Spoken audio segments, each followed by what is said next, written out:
Who would like to follow me? Go on a shopping spree. 80% off. There's a small print over there. It's only up to. How many of you would come like in a signage? 50% off. Then when you go to the cashier's booth, they would say, no ma'am, this one is not part of that 50% off. Fine prints. Small details that we didn't look into. Who among us here is a follower of Jesus?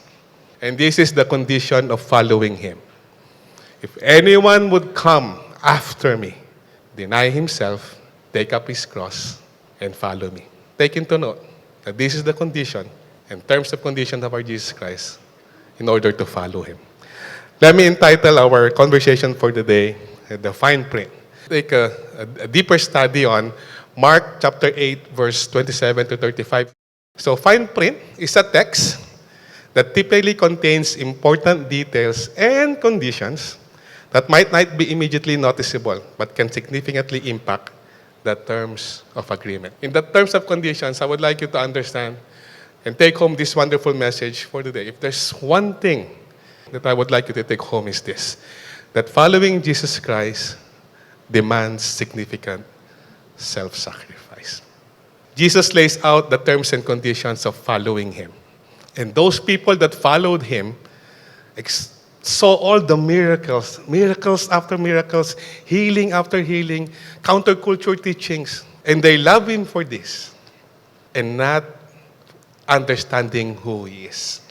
So Jesus explained to them that following Him has certain conditions, that you are willing to endure the pain, endure the hardships, and all the struggles.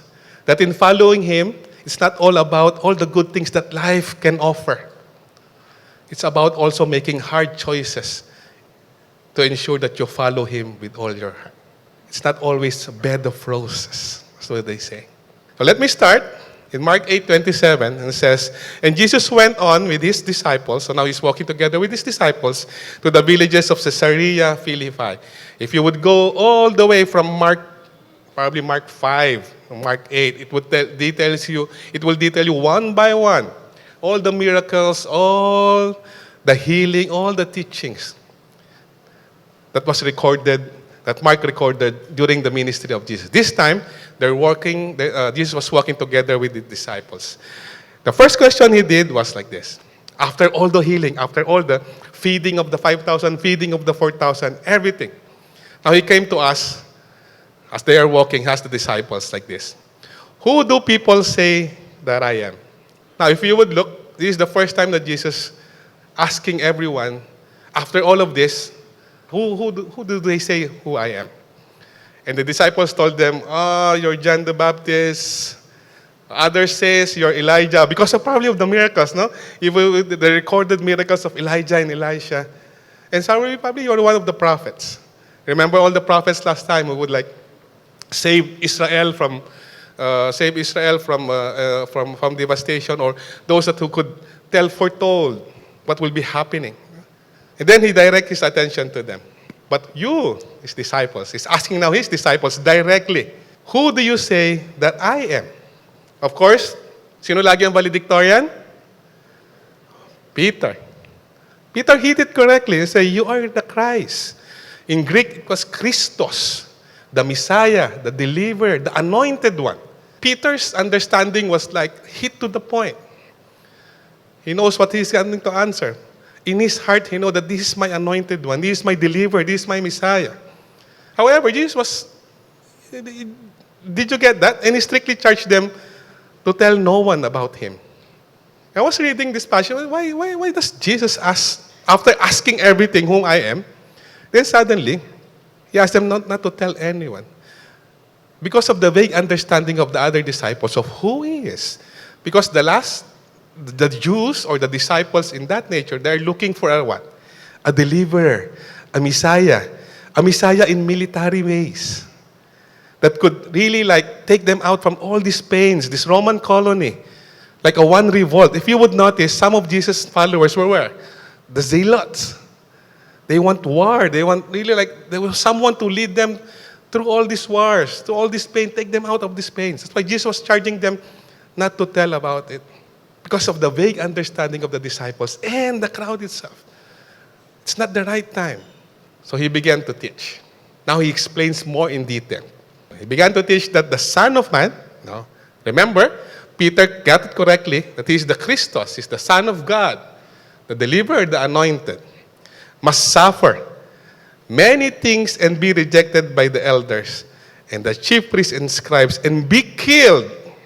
Take note, and after 3 days, rise again.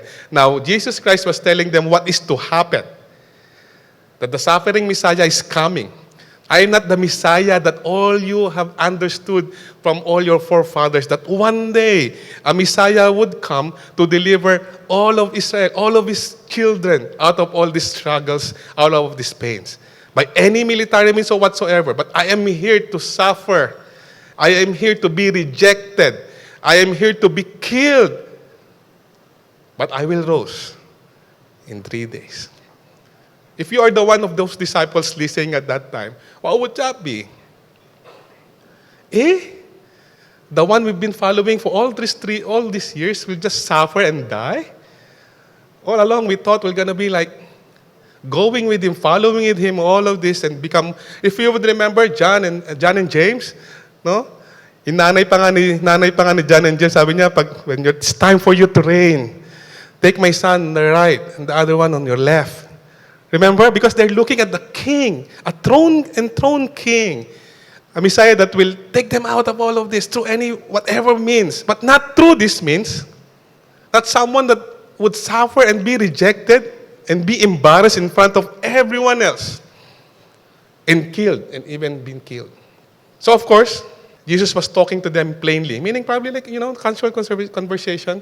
But Peter again was very, very, how zealous Peter is. Hindi pwedeng ganyan. It cannot be that my Messiah, the leader that I've been following, will just be suffering. Peter took him aside and began to rebuke him. Actually, when I was taking a look, why rebuke was a very strong word. But every flip of any translations that I did, some translations will like narrow down, mellow down some of the words. But here, he used rebuke. Any translations in English, probably you'll use rebuke. Because from the Greek word, it was really rebuke. Meaning, ayaw niya. I was really like struggling. Why, my Lord, will just suffer? He was really like taking aside Jesus and said, "No, Lord, but tama ba yung sinabi mo? Did you say it correctly? That you would suffer and be rejected?" But turning and seeing his disciples, now probably Peter was like trying to, and suddenly he turns back to his disciples and rebuked Peter back and said, "Get behind me, Satan, for you're not setting your mind on the things of God, but on the things of men." See how narrow at that time their understanding was of the suffering Messiah? Their understanding of what God is about to do to save His people from all eternal devastation. Akala lang nila at that time, all they understood of the Messiah that was coming was only to let them go of the present suffering that they have. The present pain, the present hardship that they had, that they're encountering. They're very ignorant of that Jesus needs to suffer and die so that we will be eternally together with Him. But there's this condition. And he said, and calling the crowd, now, I was surprised. Why not only directly to the disciples when he said this? Because he was talking, remember the passage a while ago, he was only talking to the disciples. And probably everybody was walking because the preset of this, he just made a miracle of feeding the 4,000. If we look at Mark 8 and Mark 7. So now they're walking, the setting was walking, right? And suddenly he rebuked, talking to the disciples. And suddenly he turned around, calling the crowd to him. "Come, I'll teach you one thing. This is what it takes to follow me." He said to them, "If anyone would come after me, let him deny himself, take up his cross, and follow me." What is deny himself, Brother Mhar? So the denying self here is not about asking Jesus to deny yourself. Jesus knows that we have this sinful nature. That we are covered with all this this sin. But Jesus was asking us to deny of this everything. Idolatry, drunkenness. We're all covered with. The world is full of sin. He was asking us to deny from all of that. He was asking, if you follow me, deny yourself from all this sinful nature that's craving you. Paul was writing to the Romans and saying, in your sinful nature that prevents you from communicating with your God and strictly following Him, because that's the one that's eating us inside. And God knows. The very reason that you don't follow is because you're covered with that sin. It's very different to let go. If you're used to having that, if you're used to doing that, now God is getting that inconvenience from you, would you still follow Him? Would you still allow Him to take control of your life and come after Him? Take a look at that inventory in yourself. What is it that I cannot deny and give wholly to God so that I could follow Him wholeheartedly? It's you. It's between you and the Lord. Examine it. What sins is covering me that hinders me from fully worshiping God, or fully following Him? Because self-denial is never just a series of isolated acts of mortification. Ano yung mortification? Yung series ng self-embarrassment.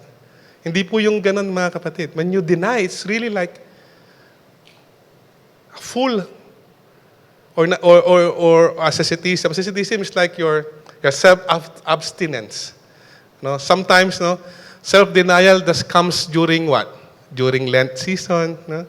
Self-denial from God, if you really want to follow Him, is not about those seasonal things. It's not like you're watching TV on your lounge, like watching a good movie. Then suddenly, when hardship comes, no, when pain comes, when struggle comes, switch channel. So if we deny ourselves from all of this, we make sure that we deny everything. Deny of our sinful nature, deny of everything that hinders us from following God. Then He said, take up your cross. Now, the take up your cross, when Mark was writing, when Jesus was saying this, he was talking about the cross, the humiliation that was about to happen to Him. Cross was the biggest punishment during the Roman time. Now, pag sinabi ping cross, that's your final verdict, is to die on the cross. That's pure humiliation, pure embarrassment. That's the lowest or the higher, or they call that the hardest penalty that one can receive. And He's talking about that cross. But the cross that Jesus can give, no, we have different cross that He can take up. Some of that cross, God has given them as a grace of martyrdom. Our disciples die just for the faith of serving Him, producing the gospel, make sure that the gospel reaches us to this day. But some are just probably taking up your cross by simply like just giving up something to the point that you could carry. Temptations or trials and everyday circumstances that you can carry. Probably that's your cross. But that cross, mga kapatid, would entail us significant embarrassment because of the faith that you hold. Have you ever let me just give this wonderful testimony. My wife, when we were preparing this, she was telling me, why not talk about something about your testimony? Ako po si Mhar Talosig, dating adik. But kita ko si Pastor Romel, pero totoo yan eh. If you would see me, probably I have one of our closest friends here since the day that we have been working in Manila, and she would really, probably she would at least give me a good grade by now, hopefully.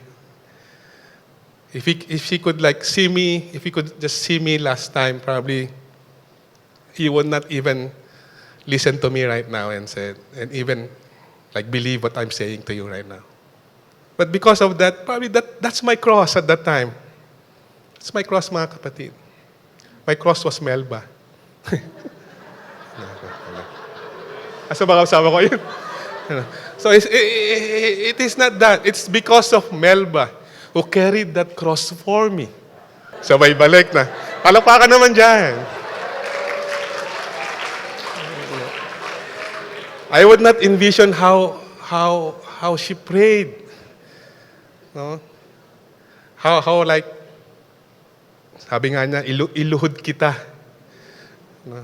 Halos iluhod kita. Pero inuluhod po talaga niya ako sa Panginoon. And I don't know. Probably if I didn't have that cross as well, and probably my wife didn't carry that cross as well. Not as bad probably as you may think so, but bad enough that probably I could have died of early age. Drunkiness, whatever. Every type of. I've been smoking last time.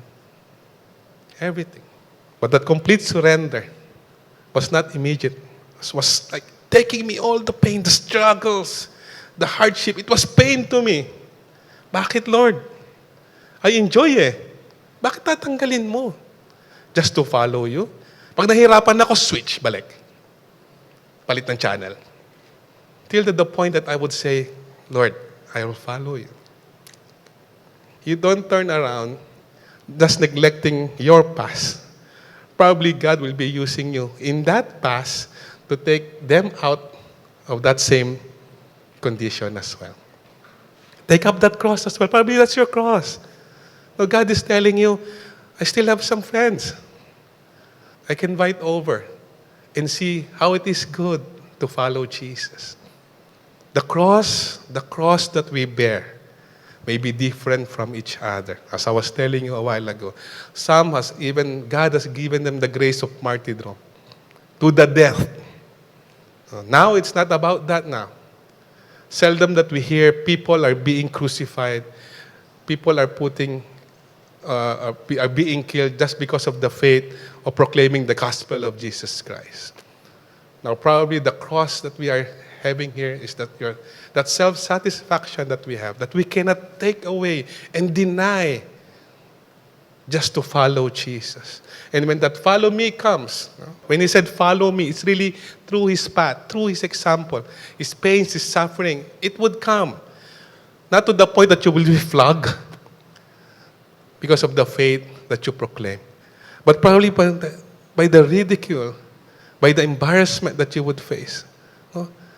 Ikaw na ngayon nakakaiba. Iba ka na sa mundo nila. So you suddenly become the different among them. You feel, and you will be embarrassed because of your faith. And to endure that cross is not a tragedy, mga kapatid. Akala natin, last time, di ba? During the Roman time, when you are put in that cross and die to that cross, it's a tragedy at all. It is the suffering which is the fruit of an exclusive allegiance to Jesus Christ. The German Dietrich Bonhoeffer was very correct. The cause of that discipleship, the cause of all this pain, the cause of all this embarrassment is the exclusive company, the exclusive communion that we have with Jesus Christ. Never that it becomes a tragedy when we carry that cross. Because at the end of the day, that significant self-sacrifice that we have made just to follow Jesus, and probably that life that we hold dear is probably the life that we will save just for the sake of the gospel and just for the sake of following Him. Mga kapatid, at a very, very, very difficult times, now that we are facing a very modern society that we have. Gone are the days that you would see in our era last time, people are like shouting to the streets of producing the gospel. Will tell you, if you don't believe, you'll go to hell. Now, with the current technology that we have, we will face different types of pain, suffering. Probably you're not to the point of the cross. So whatever is holding you, whatever is holding that denial, that cross that is, you cannot let go just because of following Him. Think of it. Think of those struggles and pain. Are you in pain right now? Are you struggling right now? Are you facing hardship? I think we have different cross to carry. And probably that cross was given for you to understand how is it to follow Him. But there's one man. I know you're familiar of this guy, Saul. He was born in the city of Tarsus from a Jewish parents, who are, by the way, Roman citizens. So he studied under Rabbi Gamaliel, one of the famous rabbis during those times. Kumbaga, the famous scholar among scholars. So he's the go-to guy with respect to the law. Of course, he is a well-known, I'm a Pharisee, Paul was saying that. I'm a zealous Pharisee. And he is one of those who approve the killing of Stephen. He even asked from the highest council in Jerusalem to really run after those Christians. But one day, his time came up, probably. During that travel in Damascus, a light from heaven shone around him. Falling to the ground, he heard a voice saying to him, this guy, Saul, Saul, why are you persecuting me? Saul at that time was a visible light, was a visible manifestation of God. Who are you, Lord? Immediately, he recognized. Because during those times, when someone is appearing to you, immediately it's coming from divine intervention. Something divine. That's why he immediately said, who are you, Lord? And Jesus said, immediately introduced himself, I am Jesus, the one you are persecuting. It's not about, God was telling, you're not persecuting the way, you are persecuting me. But God gave him this opportunity and said, but rise, enter the city, and you will be told what to do. At that time, he was blinded because of the light. He went to the city. For 3 days, he didn't eat, and he was blind. He was led by all his fellow Pharisee, probably. He led to the city and wait there for 3 days. And there's this another story of a disciple named Ananias. No? Si Ananias po is a disciple of God. It's part of the way during that time in Damascus. And then in a vision as well, God talked to him and said, rise and go. Whoa. Go to the street called Straight. And the house of Judas, look for a man from Tarsus named Saul. For behold, he is praying. See the conversion of Saul from the past, from this encounter from the Lord. Now he was like really praying. And has seen in a vision a man named Ananias, you, to come in and lay his hands on him so that might regain his sight. Or what do you think would be the answer of Ananias? If you're the one God shown a vision, you know that Saul was the one persecuting Christians. He asked him, rise, go, meet this man. Who would answer yes and rise and go immediately? No one. Lord, ang hirap naman ito. Is this the cross that you would like me to do, to bear? Si Ananias, Lord, you know how much evil he has done. And you're asking me to rise and go and heal this man even? Okay na sana yung meat kasi bulag naman How would he persecute you? But to the point of me, using me as an instrument of him healing, there might be some time that God would ask us to rise and go. Go to this place. You would meet people of this nature from them. Go, proclaim my gospel. Lord, shy I don't have enough that testimony to tell them that this is my life. And I follow you. Or probably there's danger there, Lord. It's a different place. I don't know that place. Where are you putting me, Lord? He is my chosen instrument, okay, to carry my name before the Gentiles and the kings and the children of Israel. For I will show him how much he must suffer for the sake of my name. That's why Paul was, in all his letters to the different churches, was saying, I suffered for Christ. Because that was the cross he needs to take up. Is to proclaim his gospel. He will be proclaiming his gospel, but he will be suffering much. To the point of hunger, to the point of him being plotted to kill. So this time, probably when God explains to you what I want you to do, would you follow? If God asks you to do something and explains what you will accomplish, would you follow? Come, explain to me why you're asking me to do this. But before it has happened, I guess, before it has happened, Ananias was already a disciple, mga kapatid. The description in the Bible that he is already a disciple. He is already a follower. In our commune with God, our daily commune, our following would enable us to understand why God is giving me this cross, giving me this suffering, giving me this hardship. Because of that daily communication with the Lord. He explaining you, this is the way, this is why I'm giving you this. This is the reason why I'm sending you to this place. This is the reason why people are looking at you like this and ridiculing you. People that are telling you that you are that way, that way. Explaining everything. To our young people, you would encounter your peers challenging you of the faith that you have. Why do I pray before I eat? Why do you pray before you eat? Needed food not enough auntie didn't cook well Simple things that you offer God whatever you do. People would just see that and recognize that. So now, Ananias departed immediately because he knows the reason. Immediately departed to the house. And laying in hands on him, he said, Brother Saul. Now, Brother Mhar, why did you highlight that brother down there? That brother in Greek was written in Adelphos. Suddenly, see the shift from Ananias? A while ago, he was saying he has so much evil that he has done. Now, after understanding what God has gonna be doing with this brother, he immediately said, Brother, Adelphos, kapatid, a fellow believer of Christ, I grant you healing. The God that you encountered in that road into Damascus, the same God that had sent me to heal you so that you will be filled by the Holy Spirit. Immediately, Paul received the healing. Immediately, Paul gained strength. Now, after eating, he gained strength and understood what God is about to do in his life.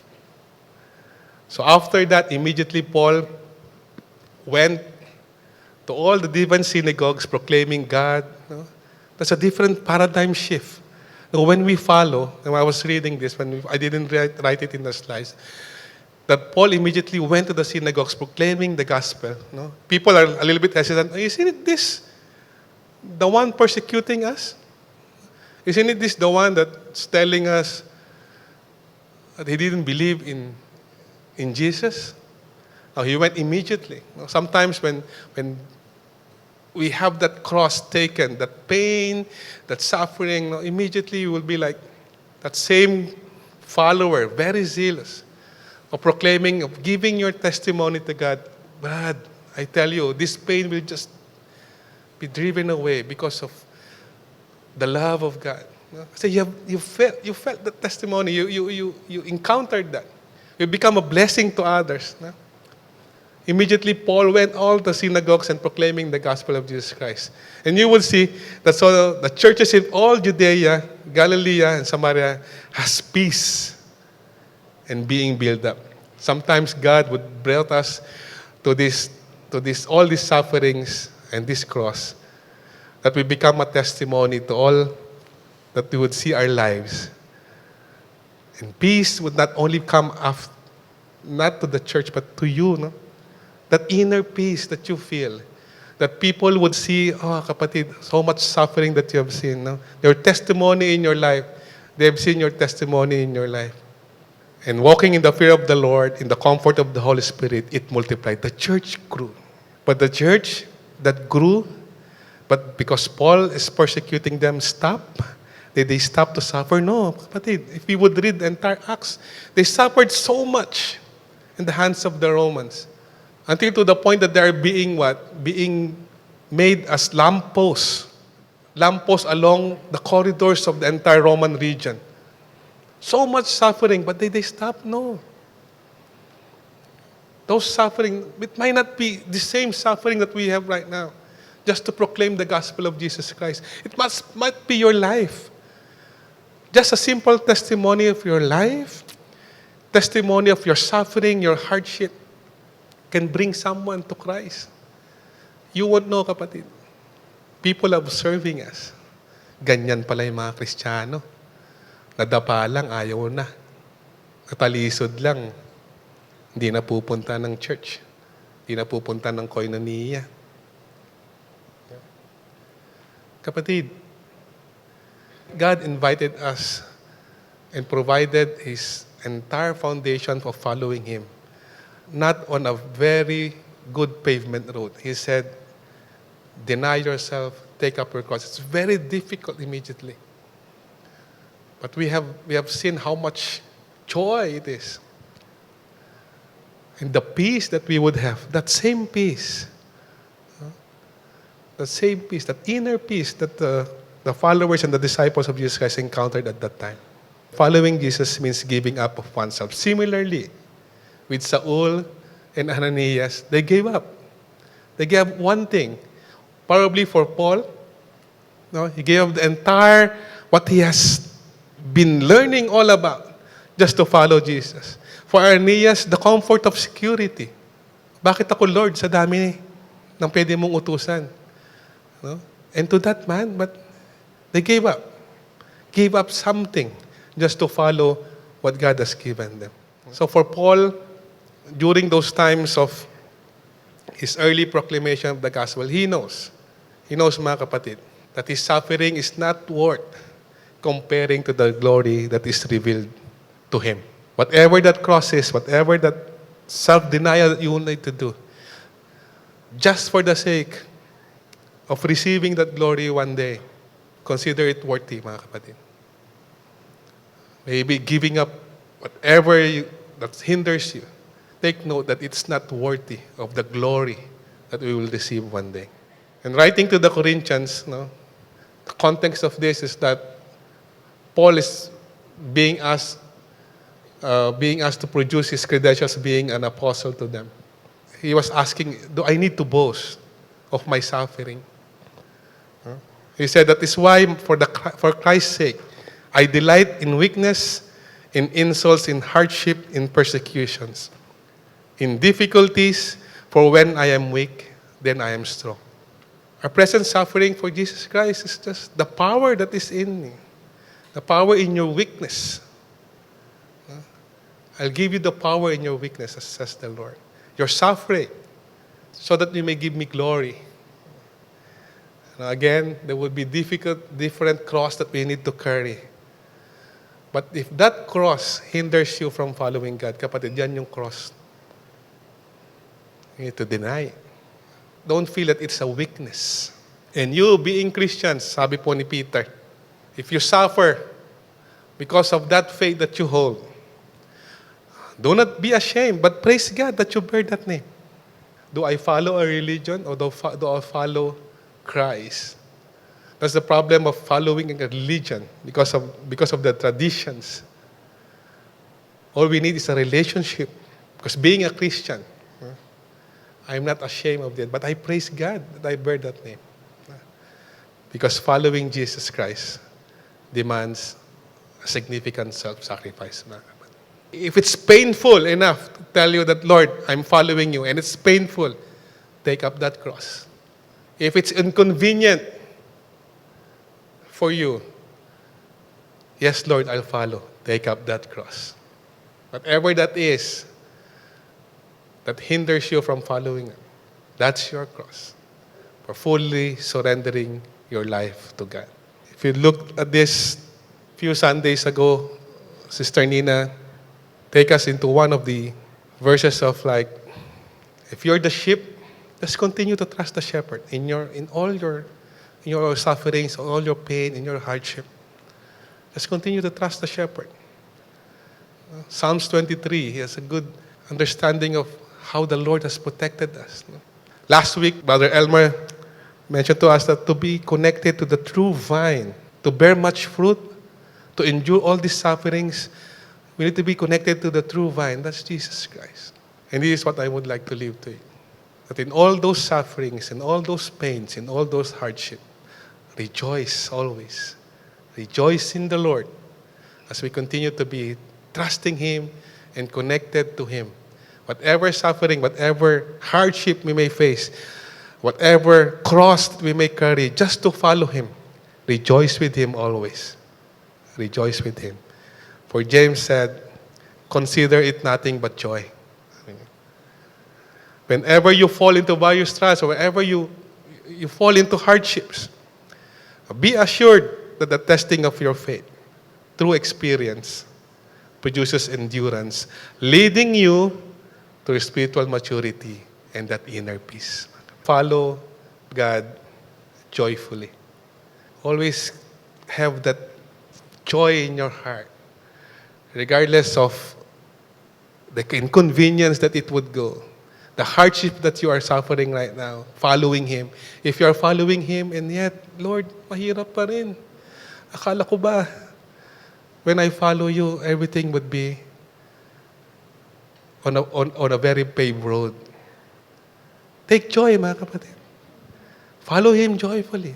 Take it every day with that